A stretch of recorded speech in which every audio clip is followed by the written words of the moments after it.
ಹೇಳೋಕ್ಕಿಂತ ನಮ್ಮ doctor professor ಏನಾದರೂ ಹೇಳ್ಬೋದು ಸುಚೇಂದ್ರ ಪ್ರಸಾದ್ ಅವರಿಗೆ ಎಲ್ಲ ಸಮಸ್ತ ಕನ್ನಡಿಗರ ಪರವಾಗಿ ಪೂರ್ವಕವಾದ ಒಂದು ಧನ್ಯವಾದಗಳು. ಯಾಕೆಂದರೆ ನಮ್ಮ ಒಂದು ಭಾರತೀಯ ಪರಂಪರೆ ಈ ಸತ್ಯಯುಗದಿಂದ ಹಿಡಿದು ಆಧುನಿಕ ಕಾಲ ಅದು ಹೇಗೆ ಒಂದಕ್ಕೊಂದು ಪೋಣಿಸ್ಕೊಂಡು ಅವರು ಜೋಡಿಸಿದ್ದಾರೆ ಅಂದರೆ ಮಧ್ಯ ನಾವು ಗಮನಿಸ್ತಾ ಇದ್ವಿ, ಪ್ರೇಕ್ಷಕರು ನೋಡ್ತಾ ಇದ್ದವರು ಯೂಸ್ ಟು ಎಂಜಾಯ್. ಏನಪ್ಪ ಅಂದರೆ ಈ ಕಂಪ್ಯೂಟರ್ ಬಳಕೆ, ಮೊಬೈಲಲ್ಲಿರೋ ಒಂದು ಗೂಗಲ್ನ ನಾವು ಹೇಗೆ ಉಪಯೋಗಿಸ್ಕೋಬೇಕು, ಸಣ್ಣ ಮಕ್ಕಳಿಗೆ ಅದರಿಂದ ಒಂದು ಮಾಹಿತಿ ಹೆಂಗೆ ಸಂಗ್ರಹಣೆ ಮಾಡಬೇಕು ಅನ್ನೋದನ್ನು ಎಷ್ಟು ಸೂಚ್ಯವಾಗಿ ಅವರು ಸುಚೇಂದ್ರ ಪ್ರಸಾದ್ ಅವರು ತಮ್ಮ ನಿರ್ದೇಶನದಲ್ಲಿ ಹೇಳಿದ್ದಾರೆ. ಅದ್ಭುತ. ಒಂದೊಂದು ಅಂಶ ನೋಡ್ತಾ ಇದ್ದದ್ದು ಒಂದೊಂದಿದೆ. ನಾನು ಹೇಳಿದಾಗ ಅದು ಎಲ್ಲ ಅದು ಸರ್ವಕಾಲಿಕ ಒಂದು ಇನ್ಫಾರ್ಮೇಷನ್, ದೊಡ್ಡ ಒಂದು ಜ್ಞಾನ ಭಂಡಾರ. ಸರ್ ಹೇಳ್ದಂಗೆ ಬರೀ 2 ಗಂಟೆನಲ್ಲಿ ನಮಗೆ ಈ ಕಮಲ ಅದರ ಒಂದು ಪ್ರಾಶಸ್ತ್ಯತೆ ಏನು, ಪುರಾಣದಲ್ಲಿ ನಮ್ಮ ಪಾರಂಪರಿಕ ಋಷಿ ಮುನಿಗಳು ಕಮಲವನ್ನು ಹೇಗೆ ವರ್ಣಿಸಿದ್ದಾರೆ, ಅದರ ಪ್ರಶಸ್ತ್ಯತೆ ಏನು, ಮತ್ತು ದೇಶ ವಿದೇಶಗಳಲ್ಲಿ ಚೈನಾ ಬುದ್ಧಿಸಮಲ್ಲಿ ಕಮಲ ಅನ್ನೋದು ಅವಿಭಾಜ್ಯ ಒಂದು ಅಂಗವಾಗಿದೆ. ಕಮಲದ ಬಳಕೆ ವಿ ಸಿ ಎನಿವೇರ್.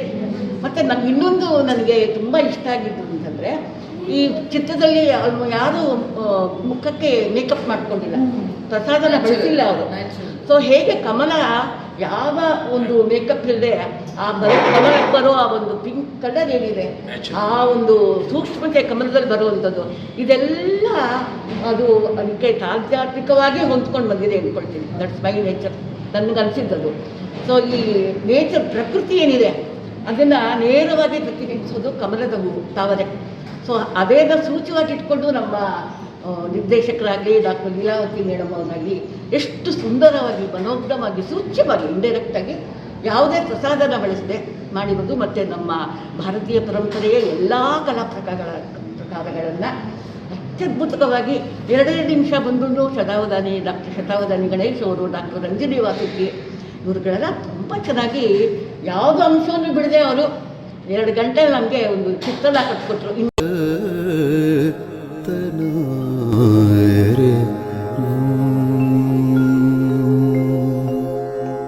ಪದ್ಮಗಂಧಿ